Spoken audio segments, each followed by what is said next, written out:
So, No prepared menu. hello and welcome to another episode of the A2Z Dreamz podcast. I am your host, Angela Brandenburg, or A2Z Angela, the creator and founder of A2Z Dreamz and the A2Z Dream Workshop. I am here with a very exciting day, a very exciting guest, and at a very exciting place. So, if you've seen or been following us online, you have been seeing some posts about the Venture Center at Fox Valley Technical College here in northeastern Wisconsin, and a wonderful place called the Venture Center at the DJ Bordini Center. Yeah, DJ Bordini Center in Appleton, Wisconsin. And if you know anything about my story, I took one of their courses called the eSeed program in 2010, and it helped me to write my business plan. And it was at a pivotal time in the first go round at the Dream Workshop and its launch and creation.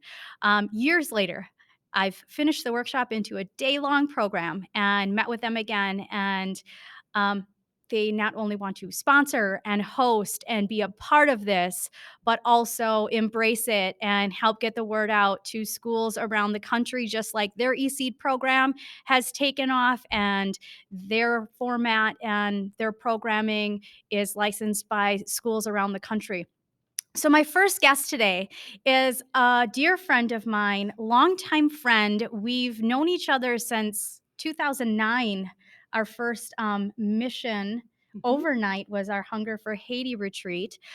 We've worked together in youth ministry, but most importantly, she is just one of the most passionate people I've ever met in my life. She lives her dream. And I wanted to bring her on to tell her story, share her expertise about working with workplace development programs. She does a lot with personality types, which, if you know about the Dream Workshop, that's one of the first things we cover in the start of the day is discovering yourself, discovering your passion, and discovering your personality type. So please welcome Judy Bruhl. Thank you. That's my round of applause from everybody that's following and watching us, Judy. It's a pleasure to have you on today. You've been here at the Tech for 32 years. Yes. Actually, in the same role. In the same role, which Yes. is? I am a management development instructor. My role is to go out to different businesses and do leadership training. I also do seminars and workshops here at the college, and then we'll occasionally teach in our associate degree program, the management development. So mainly leadership, and part of that is, as you said, the personalities. I think that's a huge piece of leaders understanding themselves. Yes. And that we connected on that topic years ago. And tell what's the name of the type that you do? So I use the Myers-Briggs type personality indicator.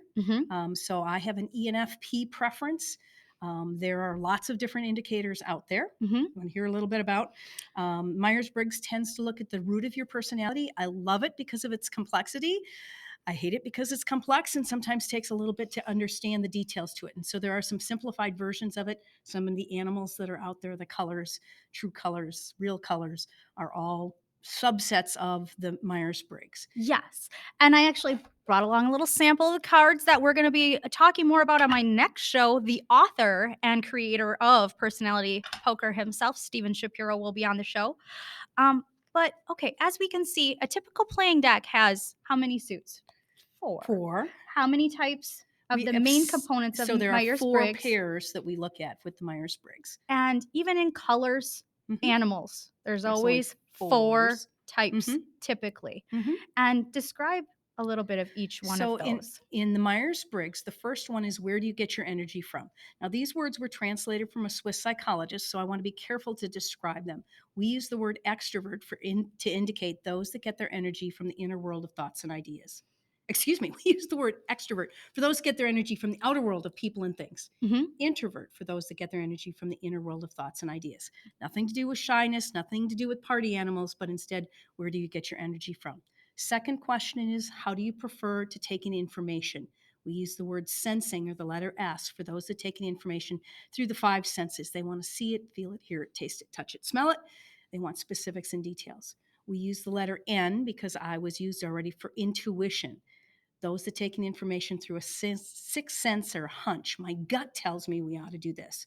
When you ask me why, give me 3 days and I'll come together with the details, but I start with the gut. Mhm. Thinker feeler is the next one. The key question is, how do you prefer to make decisions? What criteria do you use? Those with a thinking preference, we use the letter T, make decisions based on objective criteria, very, very logical. Makes decisions with the head. We use the word feeling for those that make decisions with the heart. They look at how it affects people and the personal subjective values more so. And the last aspect is, how do you prefer your lifestyle? Do you prefer an organized, structured, decisive lifestyle? That would be more of the judging preference. Do you prefer a flexible, adaptable, spontaneous lifestyle? That would be more of the perceiving preference. And you are I have an ENFP preference. So I'm extroverted. I get my energy from other people.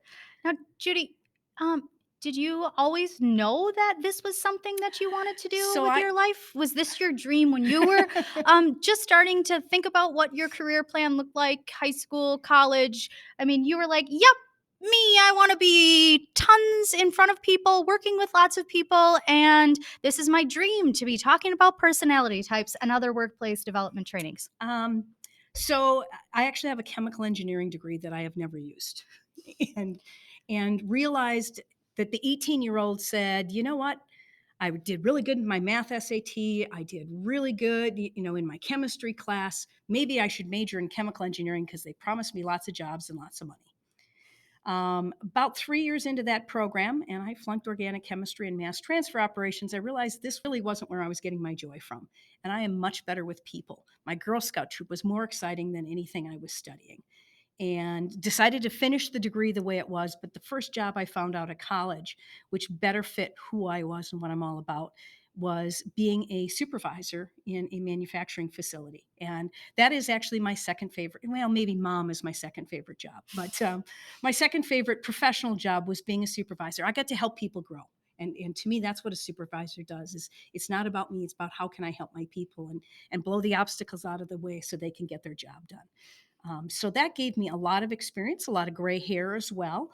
But I've used that during my teaching, and it's made it a great fit for me.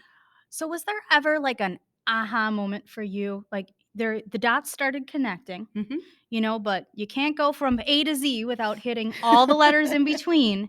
So at what point in your career did the opportunity through the tech come up, and how did Sure. that come about? So I mentioned I was a supervisor. I moved from there to being a technical representative. Worked with our customers on their complaints related to what was going on within the paper company I was in.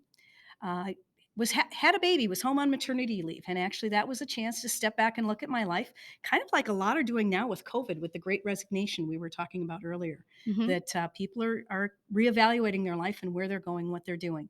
And with that, kind of said, you know what, I really like teaching. I like teaching the confirmation class that I was teaching at the time. And I'm really good at the sciences. Maybe I could go teach science class in a high school. That was kind of what I thought was the dream job. Well, then I started looking.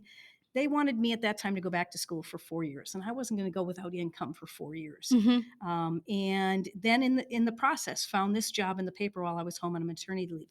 And actually, ironically, a lot of people will change jobs when they have that first child, because I can do non-preferred things at work and then go home and do my preferred things that give me energy. But parenting involves some non-preferred things, and for me, babies was one of them.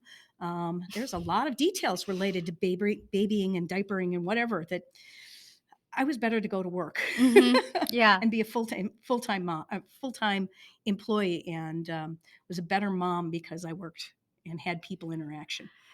Now, it's so funny, like, that's when you started to realize these things about yourself is, you Like know 29, 30 years old. yeah. What would you say the benefit to, say, some of our younger audiences? Now, the Dream Workshop is gonna start going into high schools Hmm. this spring, um, and I used to do it on college campuses, and yes, you're right at that point in the college campus, and that's where, just coming out of college is where I started learning this material for myself, and I thought, boy, I wish I knew this in college. And now I'm sitting here listening to parents of, high schoolers, and, a friend of mine who's a school counselor taught high Yeah. schoolers for years. She was like, Angela, she told me 10 years ago, this needs to be in the high schools. This is what high schoolers need to Hmm. start looking at. Hmm. how do you feel, and do you see high schoolers, you teach confirmation, Mhm. different levels, um, how do you feel that this personality types and discovering more about yourself at an earlier age will benefit them? For me, I wish somebody had done it with me when I was in high school. Yeah. Our guidance counselors were taking care of the kids that were in trouble. Those Mhm. of us that were higher in our class, boy, Yeah. they didn't spend much time on us. And so, yep, sure, that sounds great, Judy. Sign the paperwork and we're gone. Well, But to me, I used it a lot with my daughters. So yeah. I have a 32 and a 29-year-old daughter, Mhm. and I would say both of them junior year of high school. Yeah. It just clicked with them where they wanted to be and what they want to be doing, and they both followed through on that dream that they had. Yeah. But again, we had been talking about the Myers-Briggs, the personality types. They actually took it in their talented and gifted class in middle school. Mhm. However, any other students, they don't remember that they took it. Mhm. My kids, because mom talked about it at home, remembered it, Yeah. and it very much played into choosing what careers would be a good fit for them. Yeah. I remember in high school talking and doing an assessment of some sort of what your likes, dislikes, where you're a good fit, Yep. right? I remember a basic test, but there wasn't a lot of it. And I feel like we need more opportunities. We need, more interaction, gameplay like the Dream Workshop has. And again, making it fun and just really getting them involved and just taking that time to reflect, learning about themselves. Hmm. I feel, it's younger and younger. We're talking to this generation about do what makes you happy, but what are we giving them for the tools and the resources to find that happiness if Hmm. if they're unclear? And again, just, we don't always know that, hey, this is going to be what we're passionate about. Right. Similar to your Yeah. story, I mean, I kind of didn't I knew what I was good at. I liked people in high school. I read somewhere that average times of changing a major back then was like 7 times of switching majors. So I said, okay, if I can't narrow it down and really hone in where I'm going to be Hmm. passionate, then I'm just going to go undecided, get my generals in, and pray Hmm. that there is an answer, and Hmm. he leads me to where he wants me to be, and that's exactly what he did. um, it was through real estate, and then actually it was through the people that came into my life, the workshops that I developed, and it all went back, and all now I look at it in hindsight's 2020 is the dots started connecting here as well. As I was just talking to Judy earlier before we came on the show about these leadership workshops that I had taken in high school, that I had taken in middle school.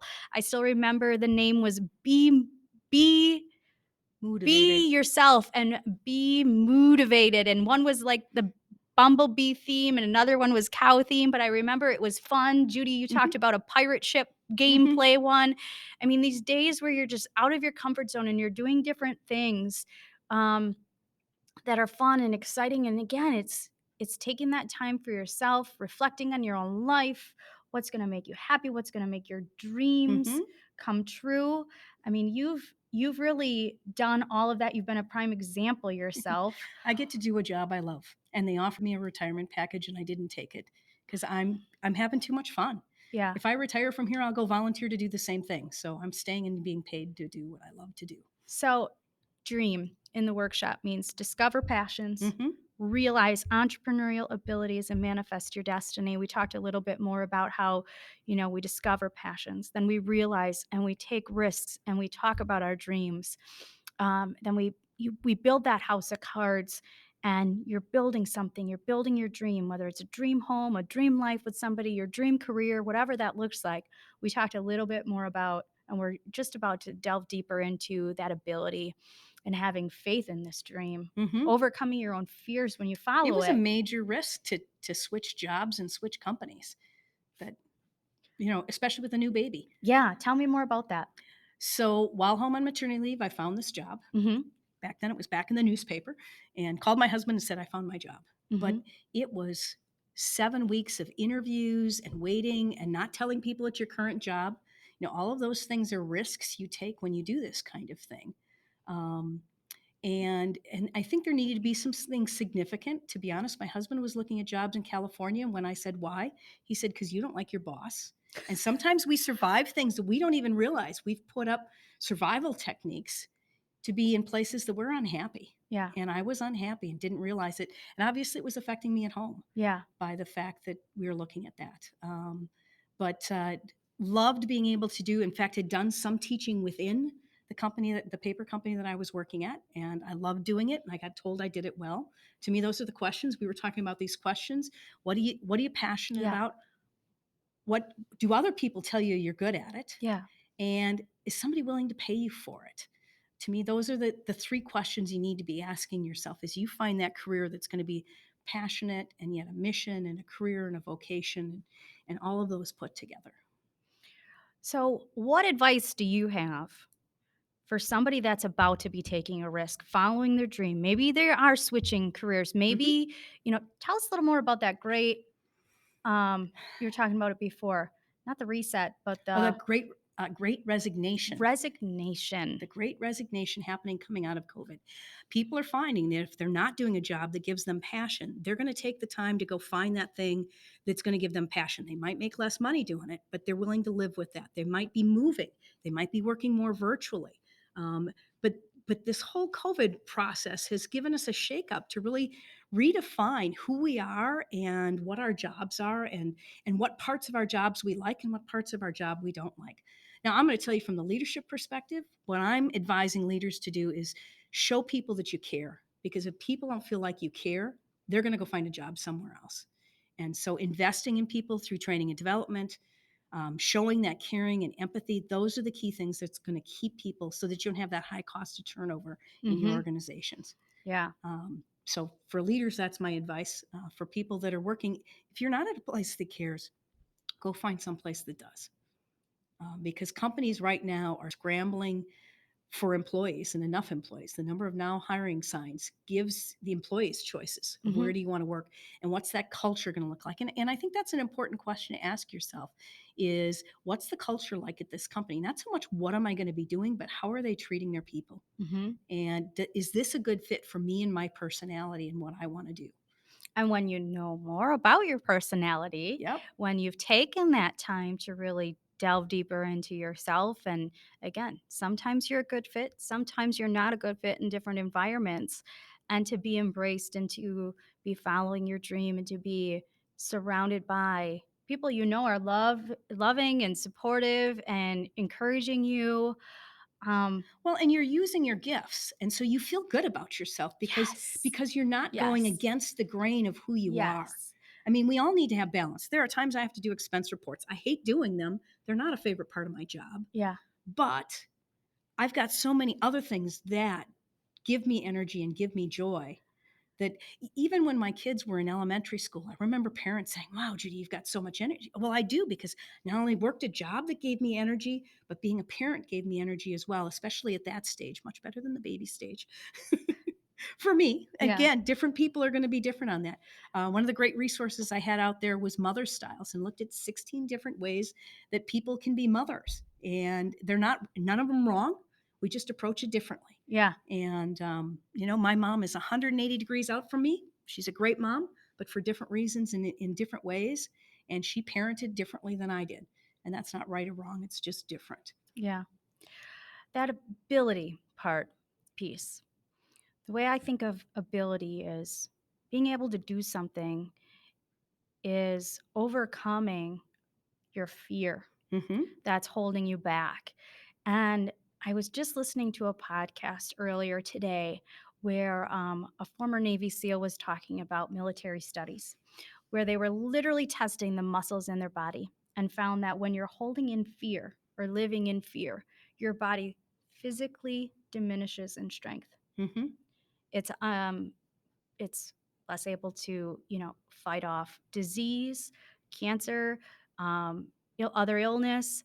But when you are living in faith, living in love, doing what you love, your muscle strength and Hmm. your mental ability just all of a sudden just shoots up. I Hmm. mean, just on this testing of your muscle strength. I mean, without any workout, without any enhancements, any other sort of thing, it's like incredible how they said it would just shoot off the charts and how much stronger Hmm. mentally, physically, emotionally you are Hmm. simply because you are not living in a state of fear. Yep. Doing what you love. Doing what you love Mhm. and filling your life with things you love, a family you love. And that's what that ability piece is. Mhm. What would you say, Judy? You took this leap of faith. You risked it all to Mhm. make a career change. What advice do you have for somebody that might be still afraid to take that leap of faith? I, I need to put a couple things into this. I had a husband working full time at the same time. Mhm. We had a house that was on the route to being paid for. Those things made it easier to take some risks. So having some backup plans if it didn't work, Mhm. I think are important things to keep in mind, to recognize, you know what, I may not be able to live in this big house, but you know what? I just watched my daughter do this. She moved into a small one bedroom. We didn't know COVID was going to hit. And there wasn't going to be enough room for them to have the space they needed in it. But she lived at a financial level. She could do the passions and things she was dreaming about. Mhm. She got to be a Fulbright scholar in Finland because they chose to live at a more frugal lifestyle Mhm. so that they could afford to do the things they were passionate about. And Absolutely. so to me, I want to balance that. This is the mom in me. I want to balance that money aspect. You can't just ignore that completely. Mhm. But there are ways around it. Yes, always. There, I'm a firm believer in do what you love and the money will come, or Mhm. it won't matter. Yeah. I'll find the ways that I'm happier. Even living a more frugal lifestyle. Yeah. One of the best phrases that came out of my time here at the tech and writing my business plan was, "How are you going to bootstrap your business?" And that was exactly it. When I moved back from Chicago, I mean, I literally moved into my parents' Right? spare bedroom for a little bit, and I was like, "Hey, better to move in with, a business than a baby if I'm going to move back home to bootstrap my business." Yep. But it was, just spending a year there, recouping Right.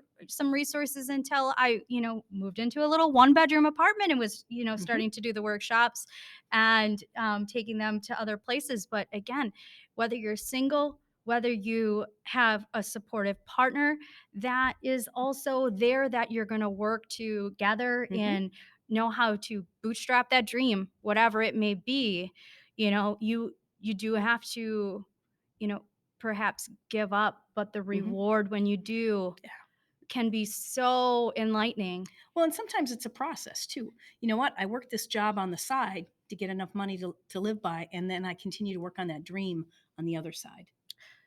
So I've seen a lot of young people with several part-time jobs as they're working on that entrepreneurial job that they're trying to get off the ground. Absolutely. That is especially when you look at this younger generation. They're a very entrepreneurial generation, and yes, they are working in a job that's paying for the rent and that kind of thing, but they're doing something on the side. A lot of them, Yeah. and that's to me how you get that.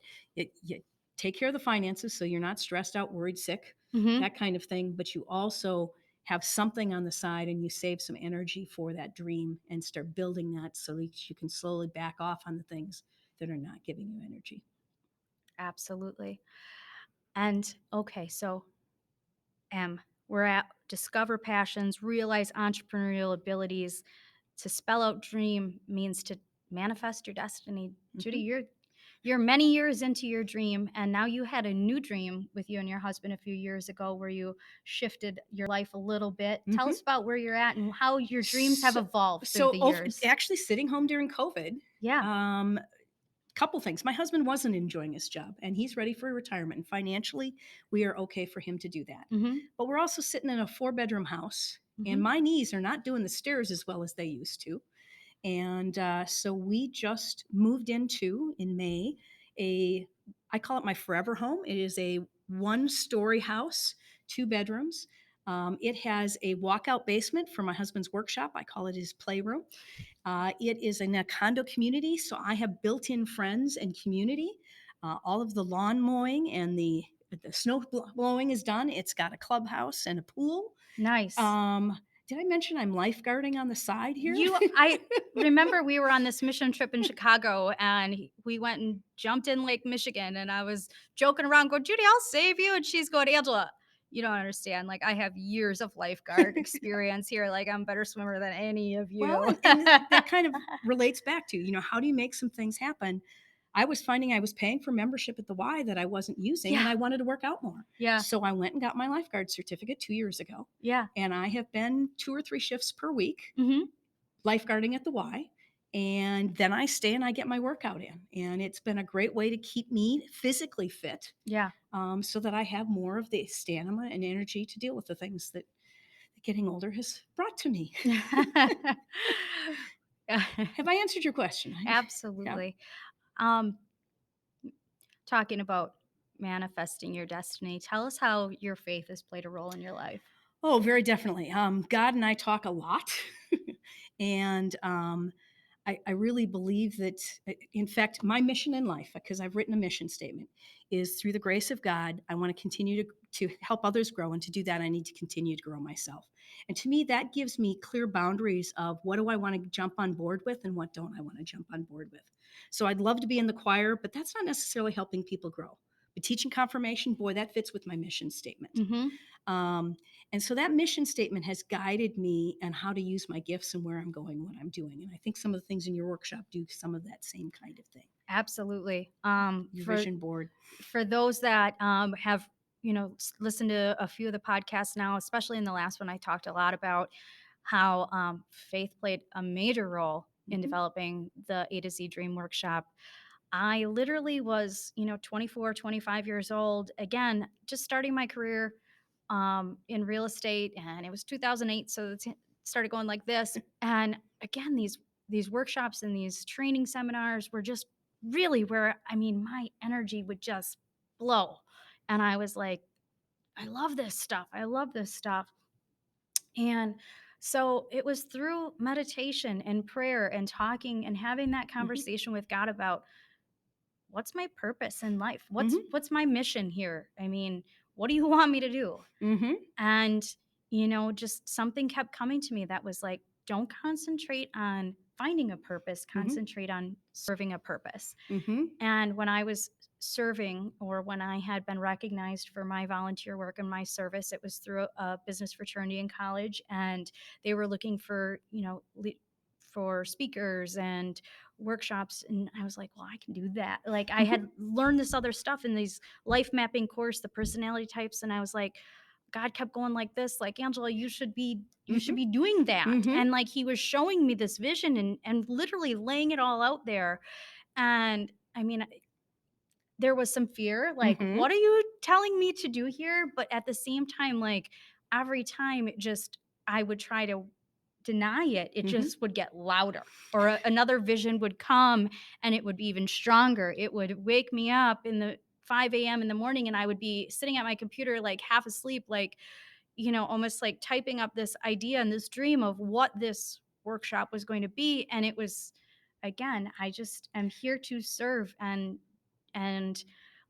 be his hands and his feet in this Hmm. world. And if he is using me Yeah. I get to to show up and use what God gave me. give this Yep. message Hmm. to tell others to follow their dream Hmm. by leading by example and creating the dream workshop, I mean, it's a message that this world needs right now. And through the times that we've had in the last year and a half, and again, we don't know how many people out there have just really taken a job and not been living their Hmm. dream, and said there's something else out here for me, that are listening to this now. And I always had this dream. Why didn't I do anything about it? Why? This guy I met up in Door County one time, he said, I told him about the dream workshop. He goes, I had something like Hmm. that. He goes, I called it my nightstand dream. And I said, why is that? And he goes, because I wrote it. I wrote up the whole plan for it. He goes, and I put it in my nightstand, and I never did anything Yeah. with it. Never pulled it out. Never pulled it There's out. regrets with that, aren't there? I could hear it in his voice when Hmm. he said it. And, I had that Hmm. from the time of and again, I wouldn't change a thing in the last few Hmm. years, of where I went and the other skills I developed along the way, becoming a mother and a wife myself, and getting an early childhood certificate and teaching in the grade schools and other things.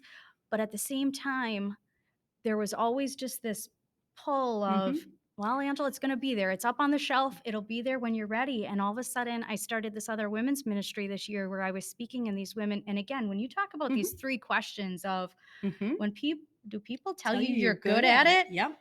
I mean, these That's an important question the, too, because I can be passionate about something, but I can stink suck at it. at it. Yeah. Right.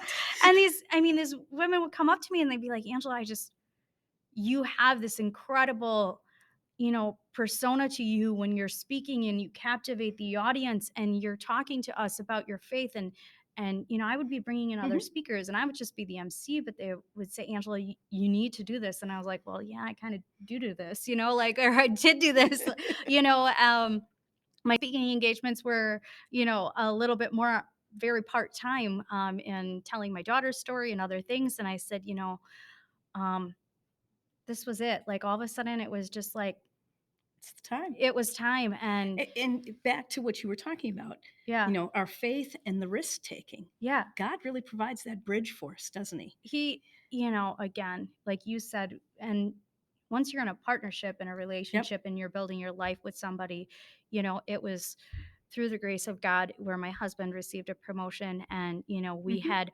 reevaluated our lifestyle and what that looked like for taking care of our daughter. And I said, I know there's something to this. Mhm. I got to follow this dream. He goes, I've been waiting for you.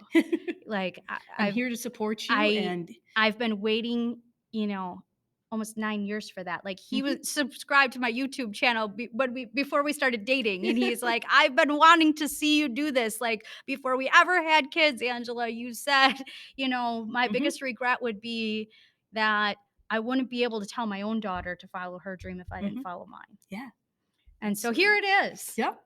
It's all been a process and you can't go from A to Z without hitting all the letters in between. Mhm. So when we get to Z, Judy, that stands for Zen. Yeah,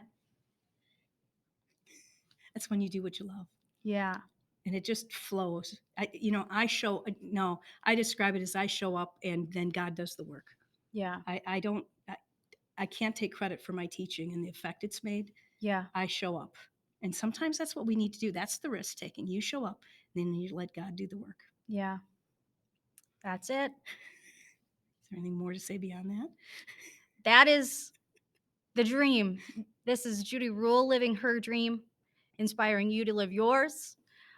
This has been another episode of an A to Z Dream podcast where been here with Judy Ruhl at the Fox Valley Technical College here in Appleton, Wisconsin, a hub and resource of entrepreneurs at the Venture Center here in small businesses, not only in Northeastern Wisconsin, but throughout the country. Their programs, the eSeed course, has been licensed by colleges around the country. And if you're looking at your own materials, writing a business plan, looking at eSeed, ProSeed, anything from the Venture Center, it's right here where we're sitting in this very building at the um, J DJ J. Bordini Bordini Center Center. as part of Fox Valley Technical It College. is. It's one building, like right across from the main Yep. campus. And we have this amazing room, which we'll see me doing some more podcasts from here. 1 Million Cups is a resource for small businesses in the area, small startups that is meeting here every Wednesday. So we're in the eSeed room. I'll be bringing on another important and pivotal role to the Venture Center, a woman by the name of Amy Peach, who again has been a wonderful partner and resource um, since I met her in 2010. And this podcast and the upcoming events here, we're going to be hosting the Dream Workshop as part of their National Entrepreneurship Week events on February 19th. If you're still wanting more information, we'll open registration for that soon at A to Z dreamworkshop.com, and they'll be promoting it here on the campus uh, after the new year and in the months to come. I've also taken on a position a little different than Judy, but as an adjunct professor, where I'll be doing monthly, I'll be doing a little hybrid version of the Dream Workshop, and again, talking and saying what the pieces are of this puzzle and of the Dream Workshop, and then again talking to people about what those dreams are and how they can make them happen. So I just want to thank Judy for being on the show today. I want to thank Amy and all of the people here at the Venture Center at FVTC for sponsoring the podcast, hosting the workshop coming up. And there is more exciting things to come. I can't wait to tell you more about personality poker with my next guest, Steven Shapiro, next time on the show. And yeah, lots going on here as this dream is back up and running and it's going full board. Judy will be featured also in my book uh, that will hopefully be published next year. We're talking about narrowing down the timeline, but it's called The ABCs from College to Career, where we talk about all of the letters from A to Z and the different career topics, life lessons, and how we get from A to Z with hitting all the letters in between. And it's going to be great. So a lot of things are coming into fruition here with the grace of God. Um, with a Dreamz team, we are surrounded by our loved ones that see these dreams. They hear the passion in your voice. And if you are thinking of what your dream is right now, I just want you to know that here's two people that are supporting you. Talk about it, dream big, take that risk and share it with somebody, because that sometimes is the biggest fear that could hold you back, is you have this big dream but you're too afraid to even say it out loud. Do it. Take that risk, take that leap of faith, and when they hear the passion in your voice, they'll see and want to support you in any way that they can. So thanks to everyone out there who's been supporting me in this dream, and I look forward to talking to you next time. Thanks again, Judy. You're welcome.